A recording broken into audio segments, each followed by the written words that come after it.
On Niner fam, this is Peter Lucas. This is the Niner Fanatic podcast. I got with me today. Some would say the enemy, like, but Yeah, but it's all cordial today. The season hasn't started. We just talking about our teams, trying to get an idea of what our teams are going to look like, what the season could look like for the rest of the NFC West. But like I said, it's the Niner Fanatic podcast. I know I'm a little late. I apologize.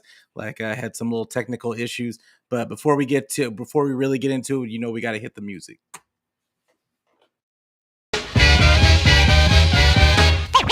Ladies and gentlemen, I like to know. are you ready for start time?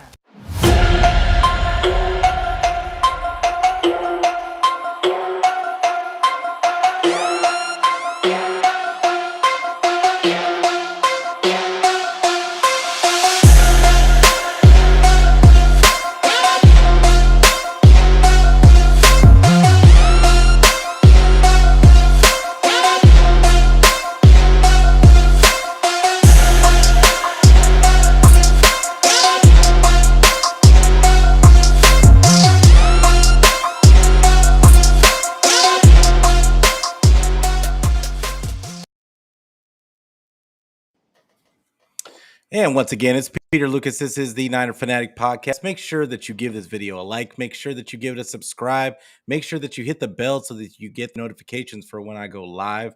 And like I said, I got with me today Monte Coleman. You know him from the Twitter Spaces. I know you do because he's always in there talking that Rams nonsense. But Monte, appreciate you coming through. Like, how you feeling? And why don't you tell everybody where they can find you? I'm feeling good. I'm just on Jersey at Jersey Ram. Give me a follow. You're gonna get a little bit of everything. My Knicks, my Rams, my Mets. Let's go. Yeah, I feel you. And his handles in the description. So make sure you give my guy a follow. Like it's all love, it's all sports. So yeah, you get some alternative points of view. But today we're gonna talk about the NFC West, right? And Best division in football. I feel like it is. I feel like it is. Don't let a couple of teams falling off a little bit fool you. Like we're always going to play each other hard, and I think we get a little disrespected when division talk. But we steady go in there just beating other divisions on the regular. Like, but Con- and yeah. Go ahead. No, that's what we do. We win. All our teams have made the playoffs in the Super Bowl in the last 20 years. Every division can't say that. A lot of Mm, divisions only have one team that has made a Super Bowl. So our division has always been competitive. And they're not down for too long. They might drop down for a year or two and then they're right back up because I think outside of Arizona, the front yeah, offices are pretty good in the yeah, West. Very good front office guys, very good Hall of head coaches who ideally we have three head coaches on the track to be Hall of Fame head coaches in the NFC West. So best yeah, division. yeah. That's real. And I just feel like I feel like my 49ers, we're on the cusp. Like we're right there. We're a couple of throws away. But but as we get into it, we're gonna get into the Niners later on. But so NFC West, why do you think people think that they disrespect our division so much? And because they talk so much about, everybody's made a lot of your team, the Rams, and the Cardinals kind of fallen off. And that's kind of they give that as the reasoning, like it's only the 49ers and the Seahawks. But why do you think that NFC West is so disrespected on the regular by not just people on Twitter, but the media? I think it's a West Coast bias. I think when you look at teams on the West Coast, they're always the pretty teams and they're not tough. And teams in the North get the label, oh, they're the black and blue, they're tough, or NFC East, the Giants, oh, they're tough, and as if they hit harder than we do. So I think it's just a West Coast bias and the fact that, you know, the Rams have made the game look pretty. If you look at the 49ers with Montana and Jerry Rice, it was the advent of the Bill Walsh offense and Jerry Rice, and it looked pretty. It was the Rams and the greatest show on turf, and it was pretty. And so I think we get labeled as being this, pretty boy conference, but no, we hit and we run the ball, and our trenches are. I put our trenches up against anybody over the years. So Yeah, and it's always been a physical. Like I know in this newest regime for the Rams, like it was really your defense that set the tone. Like in the beginning, like with Aaron Donald, with bringing Aaron Donald in, and even going as far as like when you guys got Jalen Ramsey, it was always your defense that kind of kept you in games, especially in the down years. It was mostly your defense that kept you guys in games. yeah, uh, But yeah, it was a lot of physical nature. I agree with a lot of things that you said. It's there's been a lot of physical play. I mean, Seattle, I mean, Legion of Boom, ooh, and then you got the 49ers who hang their hat on being physical and basically just hitting people in the mouth and seeing if they can just take it all 4 quarters. But yeah, like I think that it's that West Coast bias is definitely a misnomer, and that people don't really pay attention. They just pay attention to what they hear on ESPN, and that's not always necessarily the case. But not at all. Those guys don't even pay attention to our teams. yeah, for real. Like so let's start with the Cardinals. Like how do you feel about the Cardinals, and what would it take for them to shock the NFL and do anything this season? Wow. It would take for whoever their starting quarterback, and I have no idea who it's going to be, to have a Kurt Warner like Yeah. season, right? And that's going to be hard to do because I don't know who he's throwing the ball to, uh, or who's running. Marquise Brown, Hollywood. They got Hollywood. Little Hollywood Brown, okay. Um, yeah, I heard they're moving Simmons to safety full time. Mhm. I like that draft. I like Paris Johnson.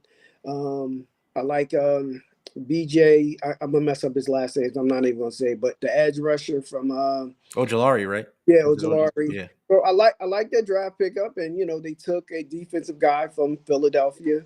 So, but yeah, I can't see them being winning a lot of games. I can see them being competitive, but winning games, it's going to be tough sledding for Arizona, at least for this year. And I don't know if Murray plays. Like, does he come back in week 10, week 12, and does he want to? Right? Like, if the guy doesn't even want to study, Yeah. and week 10 or 12, the team has only won 2 games, is he the type of quarterback or leader that says, put me on the field, I'm ready to go, and I want to finish out the season strong on this team? Mhm. And he might want to, though, right? Because if they get the first pick, he might be on to somewhere else. So if you want to stay in Arizona, it might be in his best interest to play. So Yeah, I look at this team as it's in pretty bad shape. I think from the front office down, and as long as that GM is there, I just when you I've talked about this on numerous shows, is that when it's almost better if you just start from the bottom, like and just get rid of everybody. It doesn't usually work out when you get rid of a coach, when you only get rid of a coach, or you only get rid of a GM. You usually want to bring in somebody like guys that are in lockstep, and they have like they come in at the same time, same vision, like that, and that will work out better, I feel, than what they're doing currently. I look at my 49ers, and when Trent Baalke, they kept Trent Baalke instead of Harbaugh, mhm, it just nosedived from there. it did. And it wasn't until they cleaned house and just brought in both Shanny and Lynch that it really kind of things really kind of took off. But it's it's gonna be a tough. And you talk about Kyler Murray, and Colt McCoy is the one that's starting for them right now.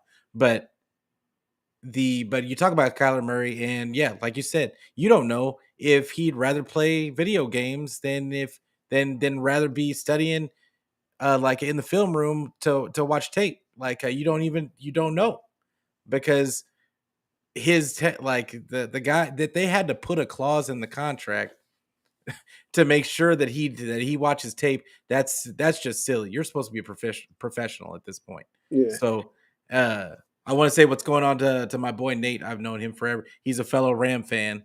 Like we've known each other forever. I'm from LA, like originally, so but he's been a Ram fan for since we were little. So yeah, true Ram fan right there. Appreciate you coming through though. And then my other boy Adam, another dude I've known forever. Like we've known each other since we were little. But appreciate you coming through. But yeah, Kyler Murray. Like I just think that, like you said, he's if they don't if I don't think he really wants to be there. I don't know who wants to be there in Arizona. Like I think that this is going to be a situation where I don't really have much faith in their coach. Okay. Uh, I don't really have faith in anything that their pieces don't really fit to me. Like it's going to be a while till they can build it up. And does Kyler Murray want to wait for that to happen?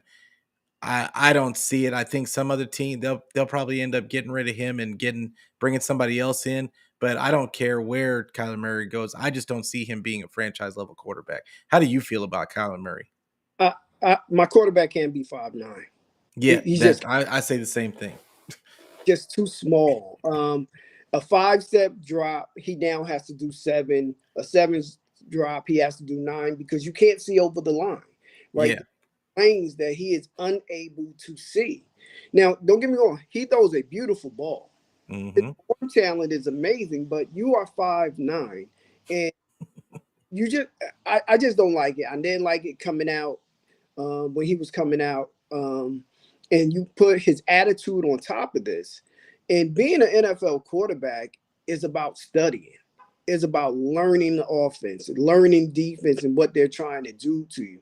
Yeah, you can get away with natural talent. I watched one of my favorite basketball players, Allen Iverson, get away with it without practicing. But then once he hit a certain age and he should have played another 5 years in the NBA, he didn't because he didn't put the time in. He didn't take care of his body. He didn't practice. So, no, In he's today's game, especially, like you got studying is everything. Like I feel like because they're going to depend on you as the quarterback.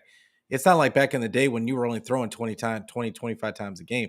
Like these teams are expecting these quarterbacks to throw 35 to 40 times a game. You yeah. got to be the offense. Look at Josh Allen. He's the entire offense for them. And so, yeah, I just look at Kyler Murray as, like you said, I don't really trust in the short guys. I know uh, in one of my group chats, one of the guys is really all in on the guy in Carolina that they just drafted, Bryce Young. I Yeah. don't know. He kind of small. He kind of small. At least Kyler is solid. Yeah. Like Russell, they're solid. Bryce is small and skinny. Yeah. So yeah, I don't, and he doesn't have as good as arm as Kyler. Like he has Yeah. a good arm, but he doesn't have a rocket. So Yeah. they say he can read defense as well. He's a smart kid, but Hmm. eventually the NFL is going to hit you. And I don't know if you're going to be able to hold up when you're, 5'10", 185 pounds. And the smarts can get you a long way in the NFL. I mean, I hate to even mention him early, but look at Brock Purdy. He doesn't have a lot of physical talent. Like, let's just be real. He's not the most physically gifted guy, but he's confident in what he sees, Okay. and he makes the reads. Like so that can get you a long way, but eventually, like you were mentioning, you need the extra couple of miles per hour on the ball to get the ball in those tight windows, as well as when you got to run away from pressure, like to get anything on the ball and to get it to the boundary, you need a couple more miles per hour on the ball. And I don't know that Brock always has that, but he has to get everything behind his ball to get it there sometimes.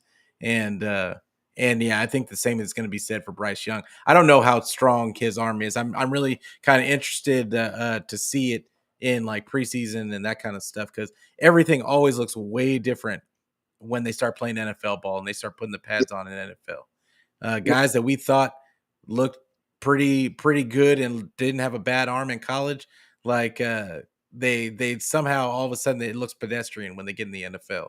So, Yeah, no but doubt. yeah, It is a difference between NFL and college. for So real. Yeah, and so do you think that they end up moving on from him? I, I I forgot who I was listening to today, and they said the cap hit wouldn't be that great if they moved on from him next year. Now I was under Mm, the impression that the cap hit was astronomical because he's just signed the deal. yeah. So I mean, maybe they want to take a $30 million. If it's a $30 million cap hit, and you can get a first rounder for him, and you're rebuilding, Mm-hmm. okay. But I don't know. Like, is he going to be able to run? I'm assuming that since Gannon came from Philly, that he's going to run some version of that Philly offense. Yeah, you're not running that with Kyler. Yeah, I'm like, they ain't really. He throws the ball better than Hurts, but he's not running like Hurts. So I don't I don't know. I don't. But if you telling me they get the number one pick, and or let's say they get the number two, you can still get a boatload for the number two pick and build that Mm-hmm. way if you're in love with Kyler. Which I might say forget it and let me ride with Kyler, see what I have here, and let me get these picks and build the team up. And then once you build up the team, if Kyler isn't it, then you go and not that it's easy to do, but then you go and get your quarterback. That's Yeah. what Now I got the number one pick and it's Caleb Williams. Mm-hmm. Us team want to give me 5 number one picks, then but if not, then maybe I'll take him and trade Kyler. Yeah. I think that they've shown that they've been willing to move off of their young guys before.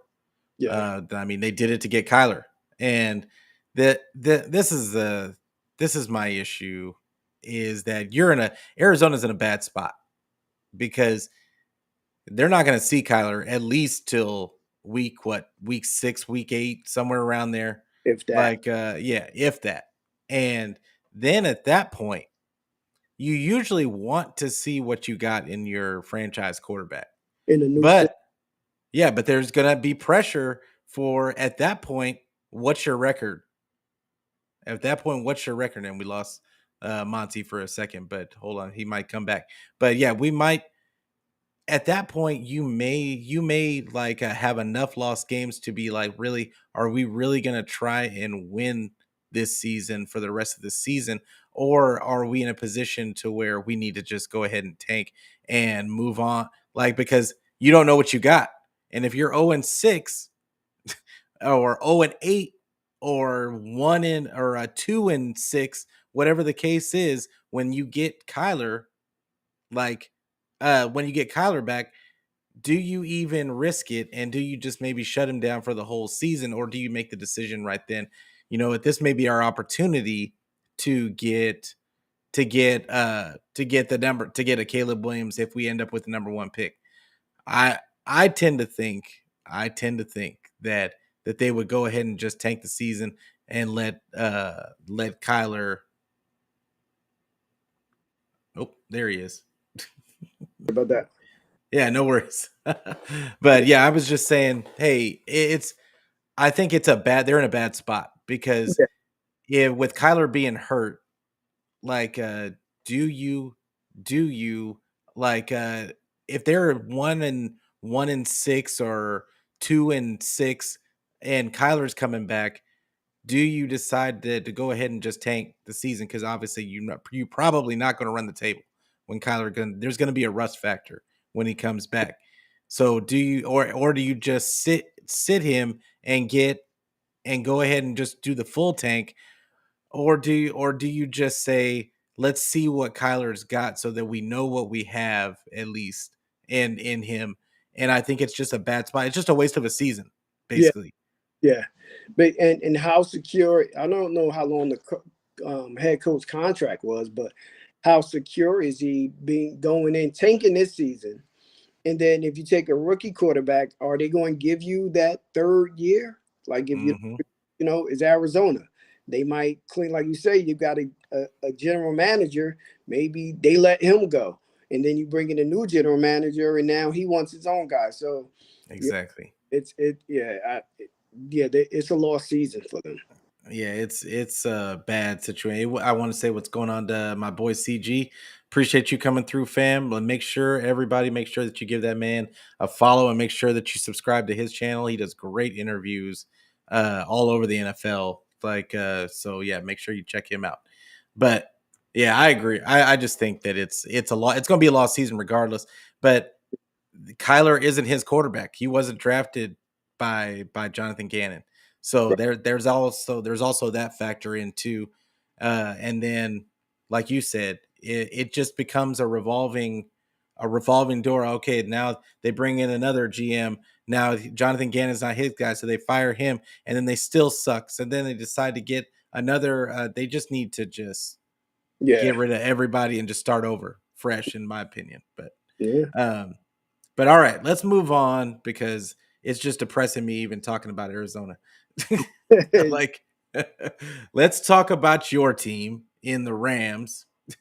And how do you see? I want everybody to hear your take on how you feel the Rams season is going to play out because you were saying some stuff in spaces, and I was like, man, like I Listen, don't see it, but I want you to get your takes out there. listen. Sean McVay has to coach this year. Not that he hasn't before, Yeah. but the teams he took over had talent. They were just unorganized and they needed the right scheme. Now he's coaching a bunch of fourth, fifth, sixth rounders. So you're gonna have to coach them up. You're gonna have to out scheme some teams. Hmm. It's gonna be able to rely on just shotgun and throw the ball. Raheem Morris, shout out to Raheem Morris, who went to the same high school, Irvington High School, New Jersey. Um, he's going to have to scheme up these guys. You don't have Jalen Ramsey taking away half the field for you. But if you have Cooper Kupp, Matthew Stafford, and Aaron Donald, they're going to give you a chance to steal some ball games. Mm. So for me, the low end for me is 6 because you have those 3 players and you have Sean McVay, and the high end is 8. Like if we get lucky, everything goes right, we're able to steal a couple of games. Is 8. Now I don't know if 8 is going to be doable because the NFL is going to come down to a lot of close games. And guess Hmm. what? The Rams don't have anymore. Matt Gay. We're looking for a kicker, and Mm. in a kicker is very hard to do. So are we going to have a reliable kicker in a close game that's going to go out and put us up by 3 or win a game for us? I don't know. So that's a big question mark. We lost everything. We lost our kicker, the long snapper. Everybody's gone. So this is every and we took a guard who I'm excited about, Avila. Then we got a guard we took last year, Brush, coming back. So those 2 young guys. If we hit on those, they solidify our offensive line. And Sean McVay, I don't know if it's McVay or I don't know if it's Stafford, but you got to get under center. They Matthew Stafford spends a lot of time in shotgun, Hmm. and if you want to outscheme people, you're going to have to go back to the Jared Goff offense of play action, putting Stafford under center, and tricking some teams and getting some easy passes. Because as good as Cooper Kupp is, you might force 300 balls to him, and he might have a great year. It's not going to equal wins, right? Mm. He's going to have to scheme some stuff up. I'm confident that McVay can do it. I was against the Matthew Stafford, Jared Goff trade. I'm a golf guy. That's my guy. Hmm. But when they won, they proved me wrong. So I have to trust them, right? Like Hmm. they shut me up. Like, hey, it worked out. Y'all gambled, y'all won. So I'm gonna believe in you. So these draft picks we took, they got a hit. The interesting part about that is that Ray Agnew, also from New Jersey, shout out to him, and Brad Holmes, they went to Detroit and they ran the pro personnel department and the scouting department. And if you Hmm. look what Brad Holmes is doing in Detroit, he found James Houston in the 7th round. That young man had 7 sacks. Kirby Joseph, they found in the third round. I like Kirby Joseph. Like Yeah, I liked him coming out last year. exactly. And then you got they found a linebacker in the sixth round, Rodrigo. So the Mm. question, was it all Brad Holmes in that scouting department that led Les Snead to these, gems, to the Cooper Cups in the third round and so forth? So it's going to be interesting to see these guys that we drafted. Can you hit on one and be more than just a special team player? I don't know. So we're going to have to find out. Well, they're going to be more than special teams players. It's just Oh yeah, it's just going to be, do they play better than special teams players? And yeah, it's going to be a very interesting, because I mean, obviously they're going to get valuable experience, all these young guys, and which could be good for you guys in the future if those picks hit. Like and then you got another guy, defensive end, that I think that we were looking at too. yeah. I'm trying to remember what his name is. Huh? Hampton. I know he's an outside linebacker, and then we took You took somebody that we wanted. Turner in the third round. Who? Turner in the third round. Oh, it could have been. It could Yeah, have been. yeah. Uh Turner. What's his first name? Robbie. Okay. Oh, no, that wasn't who I was thinking of. There was another guy, but I can't remember him right now. But there a path for them? Do you think there's any kind of path for them to make playoffs? Whew. I forget, somebody predicted the Rams would surprise and make Yeah. the, and I was like, yeah, I mean, because I think the NFC is going to be better than what people think. Mm-hmm. It always is. So I don't I think somebody might miss out on 10 wins. Mm-hmm. So can I get the 10 wins? I mean, Ooh. I hard, but that's pushing it. With I Yeah. mean, you telling me Matthew Stafford is coming out and playing like an MVP and not throwing interceptions? That Van Jefferson has stepped up and And is, stays healthy. yeah, and it is bona fide number two, because I've been disappointed in Van Jefferson. That the rookie we took, a wide receiver who flashed, McClutchin, he flat. I never fall for OTAs anymore. I used to.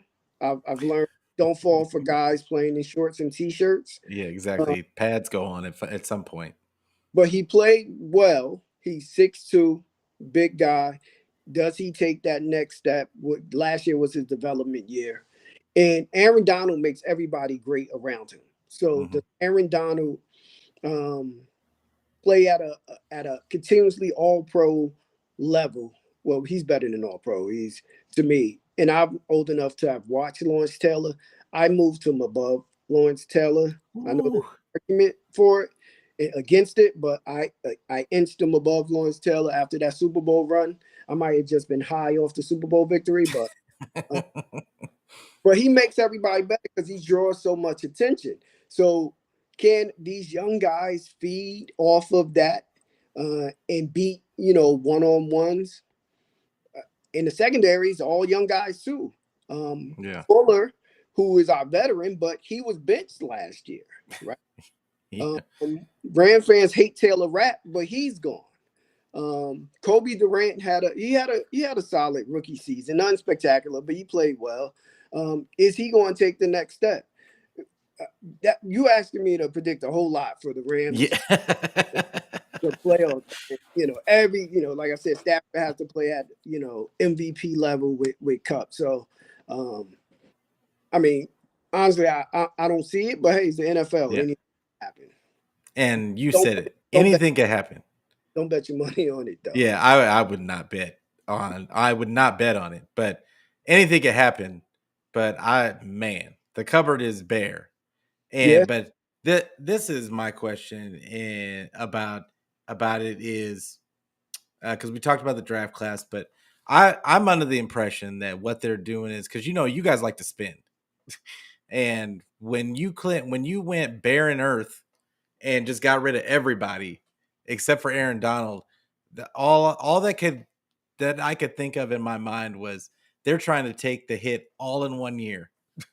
and Yeah, then so that next year, the cap is supposed to go up next year. They're gonna go all in on like 5 like max players yeah, and rebuild this thing, and then they're gonna have another draft class coming in that mix that with some young guys, and then all of a sudden they're gonna be right back in the mix. Like, but how do you feel about that strategy, and is that what you think that they're gonna do?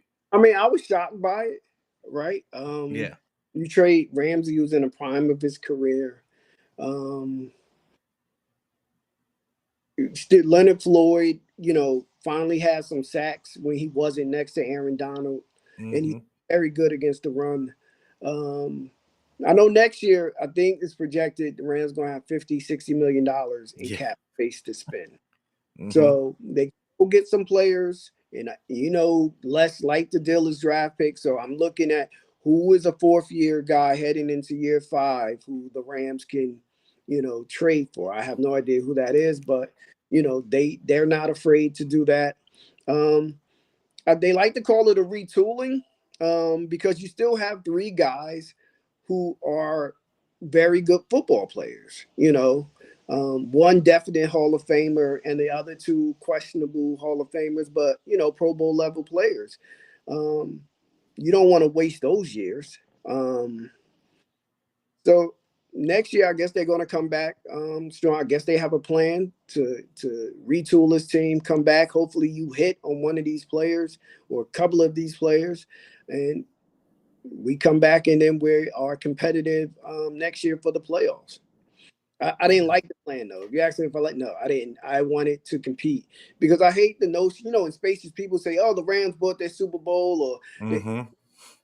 we had in 6 years we went to 2 Super Bowls.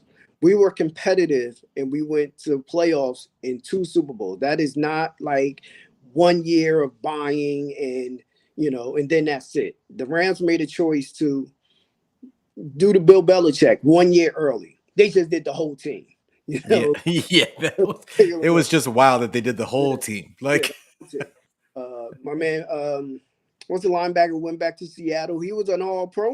yeah, Bobby Wagner, that was random because he said it looked like he just didn't even want to be in Seattle anymore. And for him to just decide to go back to Seattle, I thought was really weird. Yeah, Like, and he played well for y'all yeah, yeah, second team All Pro. The Rams released him. I guess they knew they. I think it he was agreed to it. He agreed to it. He yeah, was, funny. He said, "I'm out. Yeah, y'all want me to be out? I'm going back to Seattle," which clearly he never wanted to leave. Um, yeah.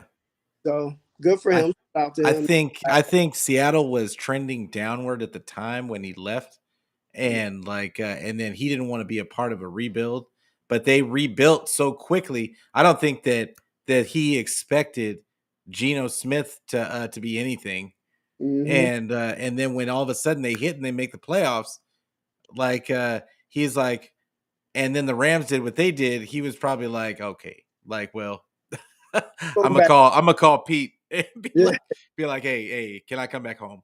Can yeah. I come back home? It's like, yeah, no problem. Come back home. Shout out to him. He's a class act. So, uh, Yeah. and I thought Seattle would be better in spaces. Like I got so much backlash because I told people like, oh, Denver's just a quarterback away. I said, Russell Wilson's not that guy.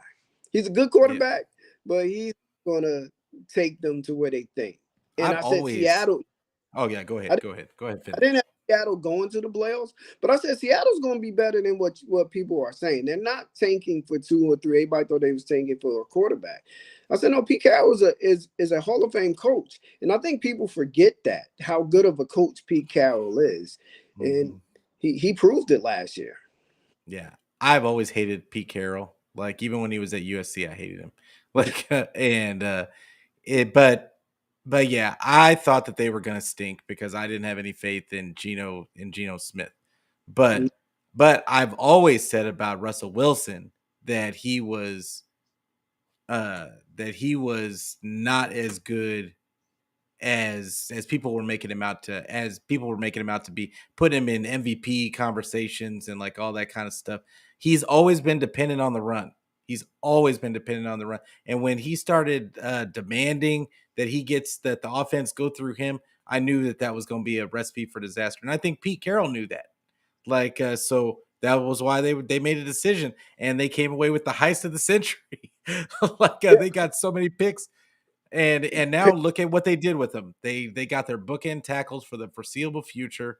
They've got they've got two really good running backs now. They've got, I mean, their wide receiver room is crazy. Yeah. Yeah. Like Yeah, it's crazy. People was talking about like Russell Wilson never had an MVP vote. And I was like, well, what year you tell me you should have had the MVP vote, right? Like, yeah, he had some good years, but there was 3 or 4 quarterbacks who were better than him those years. And so I think one thing Russell was good at is creating a narrative with his publicity team. yeah, And he put out the whole let Russ cook and no, you're a play action quarterback who takes a shot after they run the ball. And Pete knew that. And Russ hmm created in there, oh, just let me cook. And yeah, and you saw way when they let him cook, he gonna throw some yeah, interceptions. yeah. He burning toast. Bad. It's. But I want to say what's going on to my boys, David McNiner. Appreciate you guys coming through, and Brian Culp. Make sure that you guys watch Brian Culp's show. He has a great show. He's just starting out. Get him his subscribers. Him and David McNiner do a great job together. So make sure you check those guys out and follow them on Twitter too. So, but yeah, man, yeah, I could. We're gonna get into Seattle in a heartbeat, but yeah, I look at the Rams. I want to get back to the Rams real quick, just Yeah, because I think I do agree. I thought they did it a little too early. yeah, I thought they broke them up a little too early. I mean, yeah, they had a whole bunch of injuries last season, but you guys really, I felt like your biggest issue was your offensive line. yeah, And the fact that they just keep trying to make Cam Akers this back of the future. I don't get it. Because it's not, he's obviously not that guy to me. I don't know how you feel about him, but I felt like they just have not solidified those two spots, the running back spot and the offensive line. And with Matt Stafford back there, who likes to throw the ball at the last second and take shots, it's not a good it's just not a good situation for him. He needs a running game to take some of the stress off of him. yeah, And that would take away some of those interceptions too, because now there won't be the pressure to make a play. yeah, And yeah, so it'll be interesting to see because I think you guys brought back Sony Michelle, I think I saw. yeah. I didn't understand that, but Yeah. um, Yeah, I was at all, I it, I it's don't. it some of the Cam, moves are just questionable. I don't know what's going on. yeah, I didn't understand. But the Cam Akers was weird last year, right? Because him and McVay apparently didn't get along, and Mhm. and it was put out they were about to release him, right? He Yeah. went home. I don't know who just goes home in the middle of the season, but he went home, and then he came back.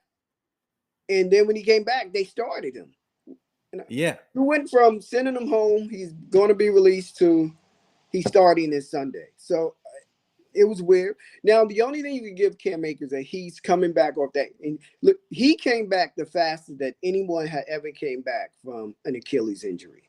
Like, Mhm. he got hurt in, it was right after OT, I don't know, Yeah, April, it was February yeah. maybe. And then Yeah, he was it was back in week like the season hadn't started. 16. Usually that's a year. You take Oh, did I lose you? But yes, they did. He got hurt real quick, and I think we lost Monte. But you're absolutely correct. They lost him. It was just a weird situation. Because he asked for a trade, I believe, in the beginning. And then it went to then he came back. Then they start because there was nobody wanted to trade for him. They didn't get. I knew a couple of people that thought that they were going to get actually a couple of maybe a couple of picks for him, and that didn't pan out. There was no trade interest.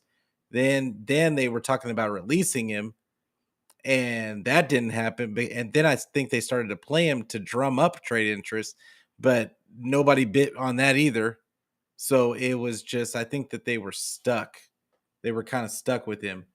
and yeah, they were kind of stuck with Cam Akers, and now and then they still haven't tried to move off of him, which is just really weird. I think it's really weird all the way around. The only reason why I think that they haven't maybe tried to move off of him is because I don't think he's that expensive for them, and I mean they're trying to tank anywhere. It looks like so, but hopefully Monte comes back in. But I'm gonna move on to Seattle, and I talked about Seattle a little. We talked about Seattle a little bit, but if I talk about how I rate the Seahawks, I feel like they're right on the cusp of of uh of being in of it being back to being a really good rivalry. The 49ers kind of dominated them last year. They did. I feel like they still had a good season. If you think about this, that the fact that they lost 2 games to the 49ers during the regular season, and then and they still ended up with, I believe they still ended up with 10 wins. It's I think it's a testament to Pete Carroll. I just I've never been able to stand him as a coach. I just don't like him. And I think he's a scumbag, but he's a good coach. He's a good football coach. And oh, there's Monty. Oh, did we lose him again? Oh, there he is. Yeah. Yep. Yeah. I got you. Yeah. But I moved on to Seattle. I moved on to Seattle. I'm talking about that we just finished talking about how good of a coach he is, and about as good of a coach as Pete Carroll is, even though he's a scumbag. And but I really look at this team and I feel like that they are right on the cusp of really kind of contending with the 49ers for this division. I do think that I think that they've added some really nice young pieces. Yeah. They really are taking advantage of those draft picks they got from the Russell Wilson trade. And I hate to say it, but I feel like they're gonna be a good team next year. They're gonna be I don't think that the 49ers are gonna just blow them out of the water like they did like they did last season for sure. But how do you feel about the Seahawks Oh, and where they're at? I love their draft. They took a very good wide receiver to play the slot, and then they took another running back. So that tells you what they're going to do. Um, and yeah, I got Seattle winning the division this year. Mm, I think they take that next step. And it'll probably be close, probably go down to the end of the season and see who wins between Seattle and the Niners. But I really like what Seattle has done. I think Geno is a quarterback who's going to take what the defense is giving him. And this year, I think y'all play them Thanksgiving on the road. mhm. So that, traveling Thanksgiving, short week, going to Seattle. Seattle should probably win that one. And if they don't, then my prediction of them winning the division might go out the window. Even though you can still lose to San Fran twice and still win the division, but you put yourself in a hole to do so. So, but I like what they've done. Gino, unlike Russ, has accepted the coaching that Pete has given him. He's going to take those shots when they're there, and they're going to run the ball, and they're going to be tough, and they're going to pound. Yeah. I am not going. The 49ers, I feel, are going to win the division, Mm, but I know that Seattle's going to be a tougher out than they were last year for the 49ers. I yeah, think that the 49ers are a bad matchup for them. If you just looked at the matchup itself, they're not going to they're at the base of it all. They're a running team, right. and you're not going to run the ball against 49ers. That's just not going to happen. The 49ers have the best run defense by a lot. There's not even anybody close to them as far as run defense goes. And I mean, you got the then best back in the game, so yeah, yeah. And then you add Javon Hargrave to the defensive line. I think that it's gonna be hard for teams to score to run the ball, but it's gonna be hard to score. And I think that the defense actually got better this off season, even though they were number one last year. that's scary. Yeah, it's the defense man. If Drake Jackson, well, we're gonna get to the 49ers in a second, but but I want but Seattle, what is going to make them a tough out is just what you just said. The fact that Geno is gonna be a second year in the system. They got another running back in Zach Charbonnet that I feel is going to add a dynamic, like some dynamics to their running game. Like, and all of a sudden now they're going to be able to pass out of the backfield, and then you've got their bruiser and Kenneth Walker, who is a phenomenal. I think he's a phenomenal back, Yeah, but against everybody else other than the Niners, I think that they can beat teams. They can beat teams down. What I'm interested to see with them is what happens on the defensive end, because they're lacking is the pass rush. They're lacking in the run defense. yeah, And can't is Bobby Wagner coming back, and having and is what's his name, Jamal Adams, gonna stay healthy for a whole season? Because if that's not gonna happen, then it's gonna be they're gonna be trying to outscore teams, yeah, and I don't know that they're gonna be able to outscore teams when they get to play those better teams. yeah. They really got to find somebody who can get pressure on the quarterback, whether it's up the middle or on the edge. They got to find a pass rusher who draws attention. I think Bobby Wagner helps in the run game. Mhm. And Jamal Adams, I don't know why they just don't move him to linebacker permanently. Uh, Yeah. 'Cause that's what he is. He's a linebacker. Yeah, he's useless in coverage. Yeah. So I wonder if they go to some three safety sets with Yeah. on that Jamal is best inside the box and off the edge. I mean, he's a great blitzer. Um, Mhm. and so and he's good against the run in the box. So I wouldn't be surprised if they went to three safeties. I don't think that the rookie wide receiver is going to have 6-7 interceptions again. If he does, let's start putting a Hall of Fame jacket on him. But he should be good. I know teams will go to work on what his weaknesses were and try to exploit them. So we'll see if he has a counter punch for that. But Seattle has just drafted well the last few years, and they've built a team um, that is competitive. You run the ball, and people forget this. You have to run the ball. If you do not run the ball in the end, Mhm. you are putting way too much pressure on your quarterback. I don't care who the quarterback is. If you throw the ball 35, 40 times, So can you say that again for the Bills fans? yeah, yeah, Please tell these Bills yeah, fans like that it's not Josh Allen's fault. yeah, They don't want to use their running backs. yeah. But anyway, go And I back. don't know if it's Josh don't want to be under center, but you have to get under center. And not every quarterback is comfortable turning his back to the defense on play action. I get that. But you have to run the ball. If you throw the ball 40 times, you are risking an interception. You're risking a sack. You're ripping a strip sack. Too many things can happen when you throw the ball, especially when you're in shotgun and they know you're throwing the ball. You have, Mhm. you know, like your team does, disguise stuff, motion, play action, or just line up and say we're going to run the ball down your throat. That is how you take a team soul. You line Mhm. up like you guys did against Green Bay in that playoff game. We're just going to run the ball, and you can't stop it. So running the ball is so important, and I think Seattle taking another running back who adds that explosion along with Walker pounding. They I forgot, but I can't remember who their tight end was, but the tight end Uh, them, they got rid of this. They got what's his name? Fant. yeah. Fant. They got Noah Fant. So he's good.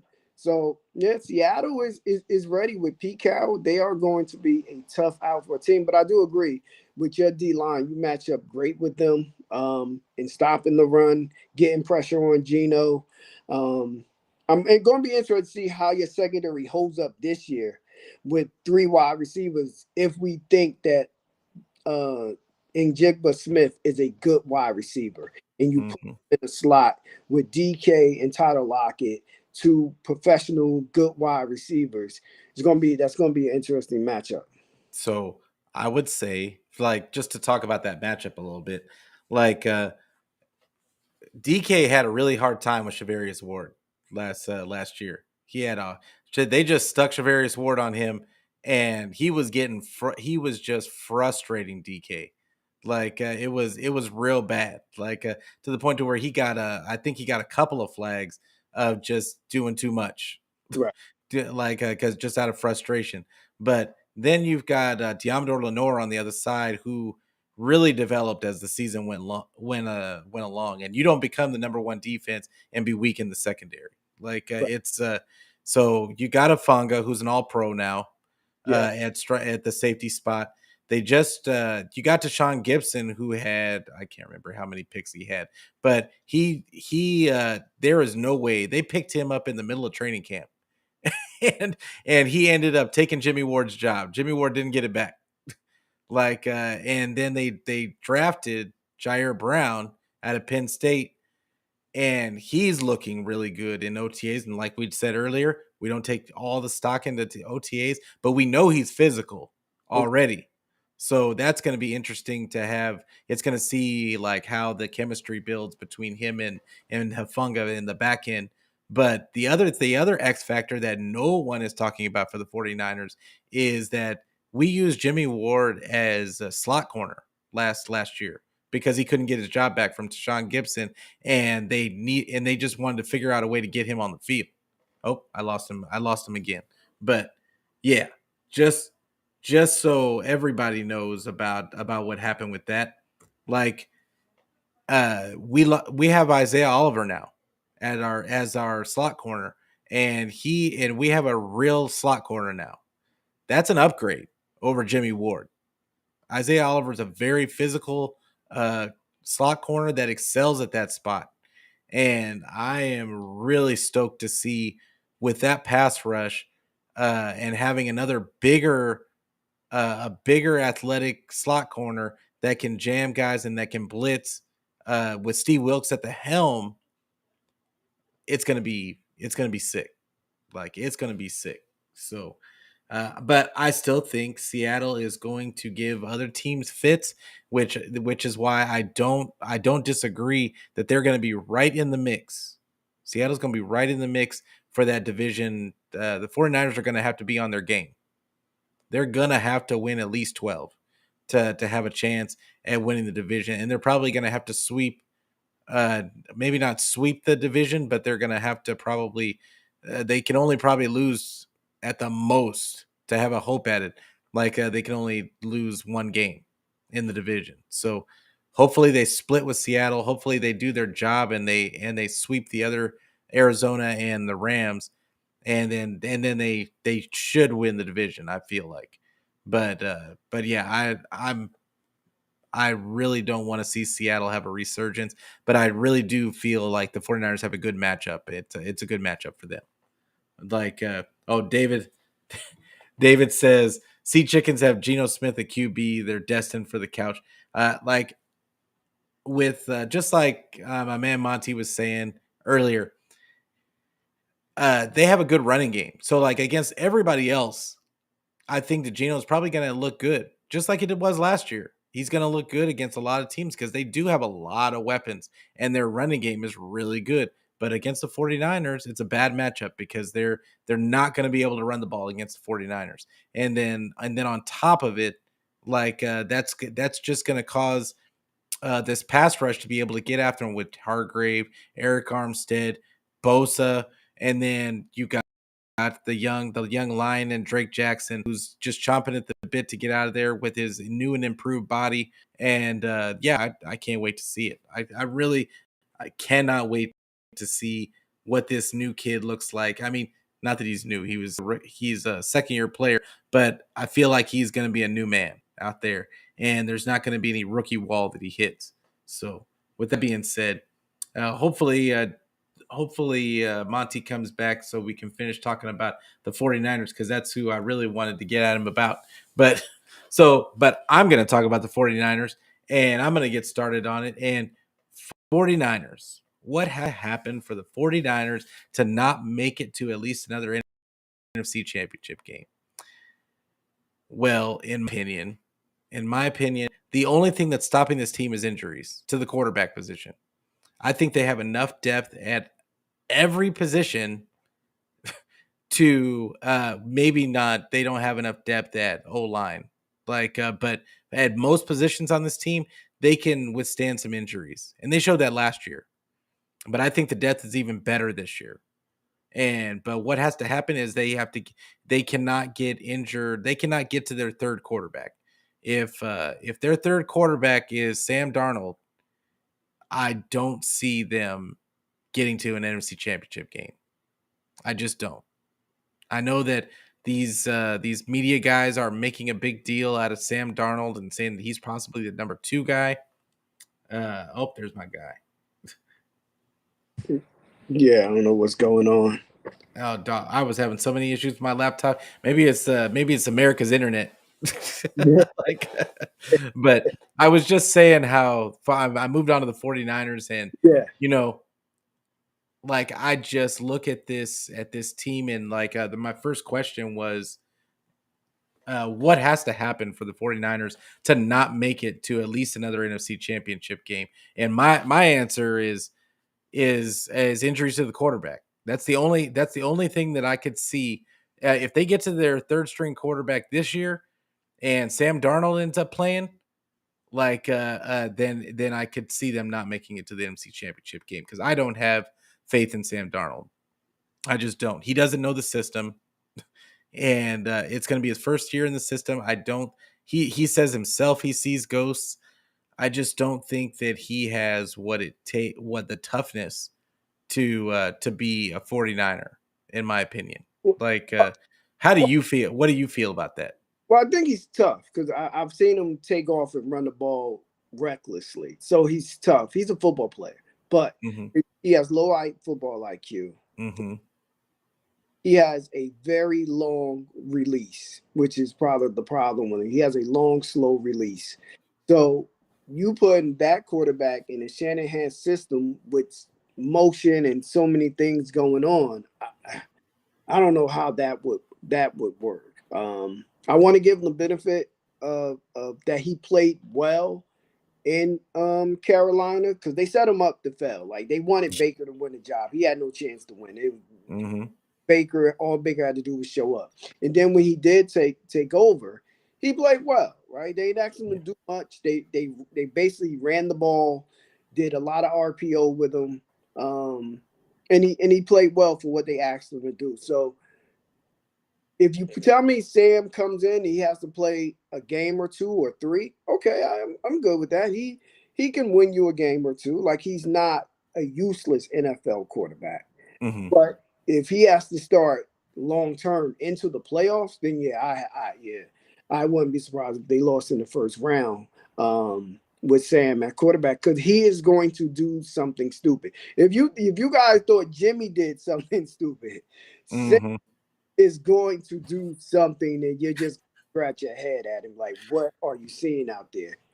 Go, so yeah, that is injuries. Sam being your quarterback, as much as I hate the 49ers, and my little brother is a Niner fan, I think he did it to get back at me. So I gotta hear that from him. I'm trying to see if we go out to a game this year, but yeah, that team is stacked. And to me, this is the year, right? Because here, Bosa's getting $35 million a year. Are you going to keep Ayuk? Kittle, are you going to want to re-sign him? So for me, and they'll still be a good team, but this is where it's loaded. Like, every position, from safety to linebacker to D-line to O-line. This is the year. Like, you have to capitalize on what this team has right now and win. And, hats off to Purdy. He played well his 8 games, but now there's a little bit of a book on him. So now we got to see, when teams take away what he does best, does he have a counterpunch to it? Can coach him to that counterpunch? Are they going to take this away? You do this. So it's going to be interesting to see how that dynamics work. Now, I don't think he's going to be ready week 1 with that.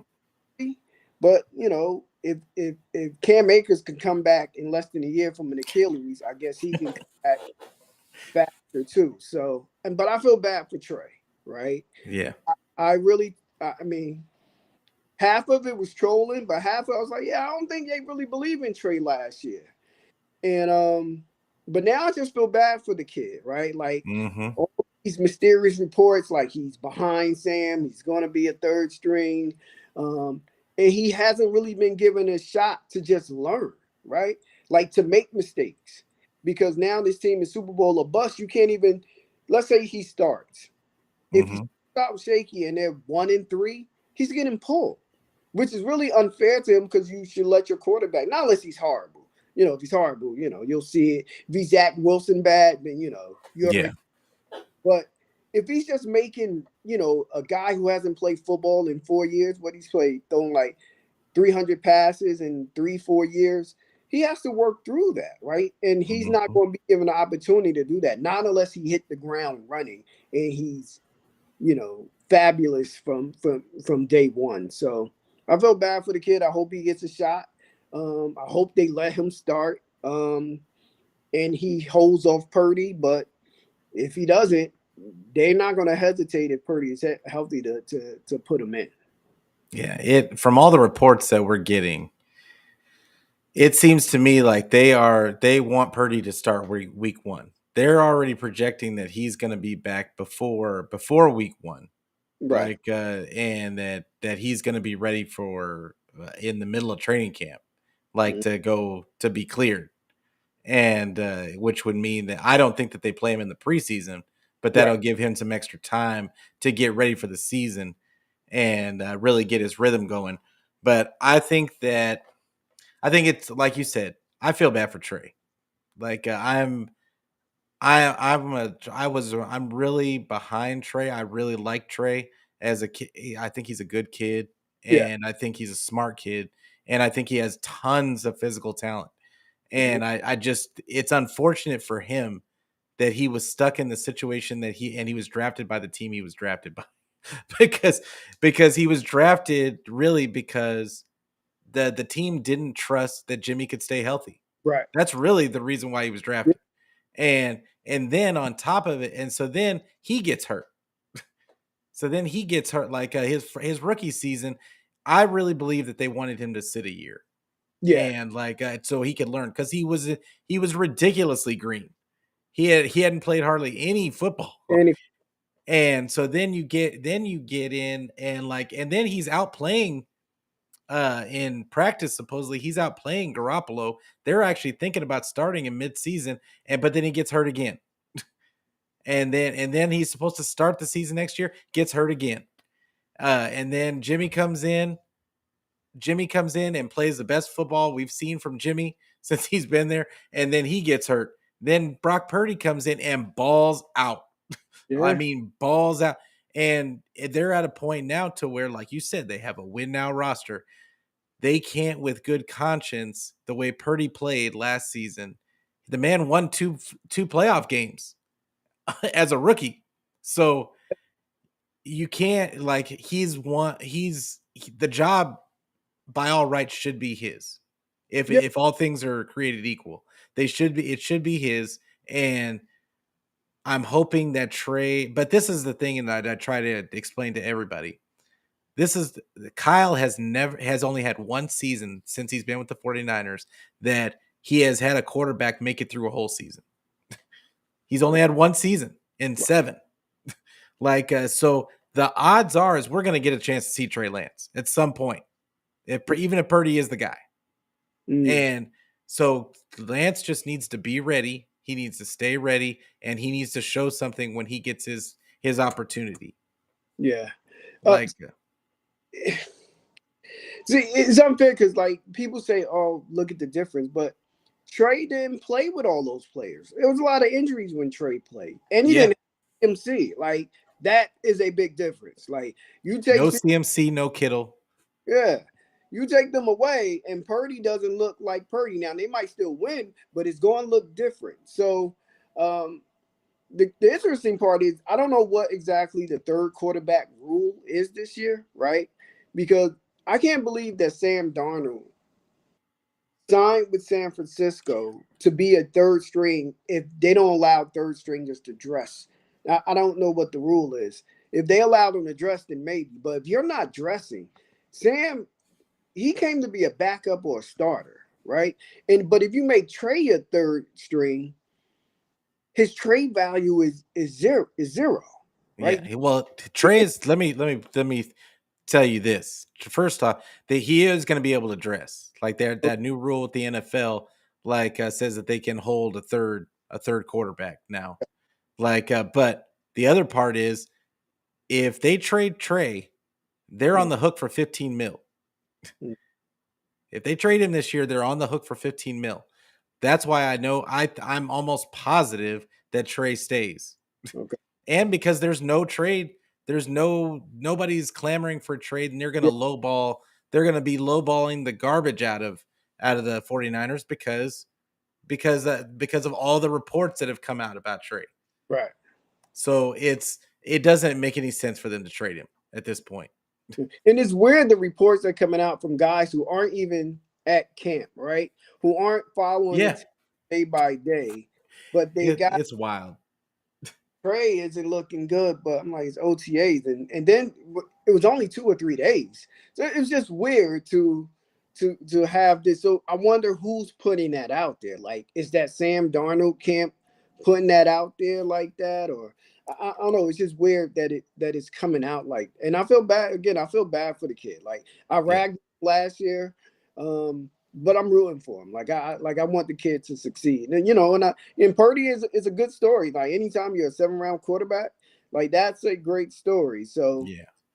either way, either one of those guys is good stories. Yeah, For I'm a firm believer that it is June. It is June, almost just barely the end of June, and this has got to be one of the most boring off seasons on that I have that I've seen in recent memory. I right, just think that there is literally zero to talk about, and all these guys, Albert Breer and all these guys, they need something that they can talk for a week about. right. And and who better to pick on than the 49er fans who get, I think we were voted the most toxic franchise.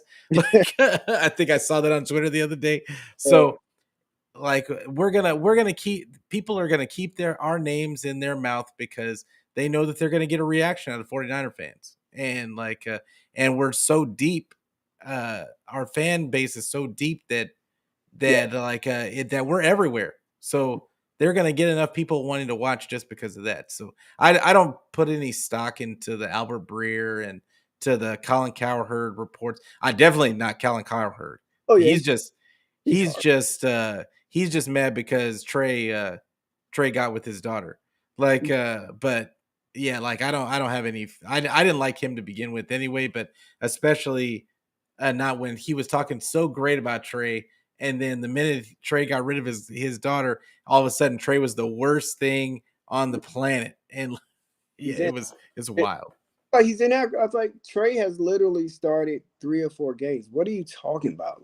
Yeah, Like, come on. Like, Now I'm not saying Trey's the most accurate, but a rookie being rushed in, little thumb injury. Like, let's calm down. He wasn't Zach Wilson bad, right? yeah, Like that Zach Wilson New England game. I don't think any quarterback can ever recover from a game like that. And yeah. Trey has never been that bad. So, And I mean, Trey has put some good tape out there. Like people try to act like he's so terrible, but he put some good tape out there. And it's just unfortunate he hasn't found a way to stay healthy. But I want to say what's going on to my boy 49er Minded. What's going on, Bashar? Appreciate you coming through. Make sure you give my man a subscribe. Roberto, appreciate you coming through. He says how many of those quarterbacks were hurt because of Kyle's scheme. That's another aspect of the whole thing. Like I was just talking about. Kyle can't get quarterbacks through the season. Like, and I think his offense, as good as he's known as a play caller, his offense is a risk and reward style offense. Like he's gonna put quarterbacks in harm's way. We don't have the greatest offensive line. It's the scheme that keeps from getting sacked on the regular. yeah, So yeah, the play action works, the motion works to keep the exactly. from teeing off. And sometimes coordinators, and I saw that with McVay, they fall in love with calling these plays because it looks good, right? But sometimes the correct play is just to a pitch to Debo. Yeah, the simple one. Yeah, a simple one. You don't have to do the razzle dazzle all the time and and get your quarterback killed. So hopefully he realizes that and he doesn't want to get his quarterback killed. I'll be interested to see when the 49ers are up 10 or 14, the Mm-hmm. play calls, right? Because McVay would do this horrible thing of when the Rams were getting blown out, he would have Stafford and Cup in and still be throwing the ball. And I'm screaming like, my man, we're down 21. Why are you getting your quarterback hit? Like it was ridiculous. So I'll be interested to see how he handles that. Being like, does the fear of losing his quarterbacks help with his play calling? Does it hinder it? Does it slow it down? It'd be interesting to see how he reacts to using his quarterbacks. I know there won't be any quarterback runs up the middle. I know that. Yeah, for sure. For sure. No more. Nobody wants to see. No 49er fan wants to see that anymore. Yeah. But man, Monte, I appreciate you coming through, and I had a good time talking NFC West. Hopefully, we'll have you again when the season starts. And yeah, but we're gonna get ready to get out of here. But once again, everybody, appreciate the chat. Like everybody came through, showed up and showed out. David, Bryant, CG, all y'all named, all y'all. You guys did a great job. But remember, make sure that you give the video a like. Make sure that you give me a subscribe. Make sure that you hit the bell so you get the notifications for when I go live. And tell a friend to tell a friend so that we can be friends every day and every week. Let's start this community. Let's get it going. We're getting closer and closer to the season. You can find me on Twitter. You can find me on Facebook. You can find me on YouTube. And if you don't like looking at my face, you can always hit me up on wherever you get your audio podcast. I'll be on there too. I don't care where you get it, just get it. But we're going to get out of here today. Once again, appreciate Monte. Why don't you tell them one more time where they can find you on Twitter and wherever you're on the socials. No, I keep it simple. Just hit me on Twitter at Jersey Ram. That's where you find me at, yelling at people and supporting my teams. Absolutely. Absolutely. Then once again, appreciate everybody coming out. We're going to get out of here. But as always, go Niners. Go Rams. Appreciate you.